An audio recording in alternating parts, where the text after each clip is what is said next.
اس بار جب میں مدینے گیا نا تو ایک بڑی الگ سے سٹوری سننے کو ملی۔ میرے ایک دوست ہیں جو میرے ساتھ مدینے میں تھے، اور خدا کی قسم انہوں نے جب یہ واقعہ بتایا تو میری آنکھوں سے اشک جاری تھے۔ وجہ یہ تھی کہ انہیں ایک غبارے بیچنے والا بلون سیلر ملا جو جالیوں سے حاضری دے کر باہر آ رہا تھا۔ انہوں نے پوچھا، جناب کیا آپ ہر سال رمضان میں مدینے آتے ہیں؟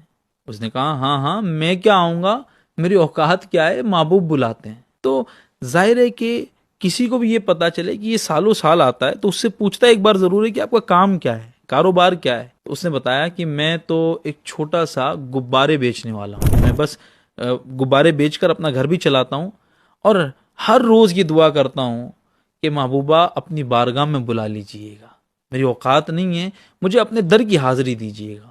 وہ خود کہتا ہے کہ اللہ پاک اتنی برکت مجھے دے دیتا ہے کہ میں اپنے گھر کو بھی چلاتا ہوں اور ہر سال رمضان میں مدینے آتا ہوں۔ وہ جو شعر ہے نا، کہاں کی دولت کہاں کا منصب، قسم خدا کی ہے یہ حقیقت، جنہیں بلایا ہے مصطفیٰ نے وہی مدینے کو آ رہے ہیں۔ ایک بہت بڑے عالم دین کو ایک صاحب ملے جو سرکار کی روضے کے سامنے کھڑے ہو کر سلام عرض کرنے کے بعد اپنی تمام باتیں جیسے ایک انسان اپنے خیالات کا اظہار کسی کے سامنے کرتا ہو اس انداز میں بیان کر رہے تھے۔ کہتے ہیں حضور وہ میرا جو کھیت تھا وہ بھی بیچ دیا، سائیکل اور دکان بیچ کر بھی میں نے پیسے جمع کیے اور میں آپ کے قدموں میں حاضر ہوا ہوں۔ ظاہر ہے وہ عالم دین پیچھے کھڑے ہو کر اس انداز کو سن رہے تھے۔ جب وہ باہر نکلا تو آپ بھی پیچھے پیچھے ہو لیے اور کہا، سن یہ بتا، تو نے کھیت بھی بیچ دیا، دکان بھی بیچ دی، سائیکل بھی بیچ دی، سب کچھ ختم کر کے مدینے آیا ہے۔ تو جملے سنیں، جس کا عشق اس لیول پر ہوتا ہے ان کے جملوں میں ان کا عشق نظر آتا ہے۔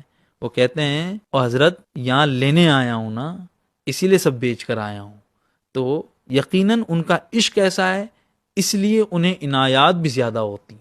ان دونوں واقعات کو سننے کے بعد ہماری کیا فیلنگ ہے اس پر بھی غور کریں۔ کیا محبوب سے اس قدر ہمارا عشق ہے اور اللہ پر اس قدر ہمارا فیتھ ہے، بلیف سسٹم ہے کہ میرا رب میرے مسائل کو حل فرمائے گا؟ یقیناً جب ہاتھ اٹھتے ہیں اور محبوب کے صدقے میں دعائیں کی جاتی ہیں تو آزمائشیں دور ہوتی ہیں۔ ایک معمول روزانہ ہمیں بنانا چاہیے کہ روزانہ کم از کم 6 منٹ کوئی نہ ہو، مصلی بچھا ہو، رخ مدینے کی جانب ہو، آنکھیں بند ہوں، جالیوں کا تصور ہو، اور